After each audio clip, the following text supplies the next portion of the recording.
Indian army জিন্দাবাদ। কঠোর শাস্তির দাবিতে আমাদের পদযাত্রা চলছে। শহীদের রক্ত, বন্দে মাতরম, শহীদদের উদ্দেশ্যে আমরা জানাই লাল সালাম, শহীদদের উদ্দেশ্যে আমরা জানাই লাল সালাম।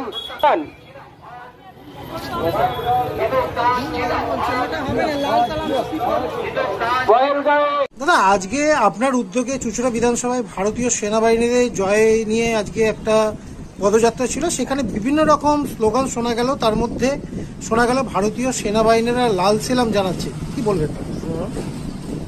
৮-১০,০০০ লোকের মিছিল হয়েছে আর প্রায় ৫-৬ কিলোমিটার রাস্তা হেঁটে আমরা যাচ্ছি। আপনারা তো দেখেছেন এই মিছিলের সামনের সারিতে আমি আমার দলের কাউন্সিলর প্রধান তাদের নিয়ে নেতৃত্ব দিচ্ছিলাম। আর আজকের এই মিছিল শুধু দলের তো ছিলই, আমরা সাধারণ মানুষকেও আহ্বান করেছিলাম।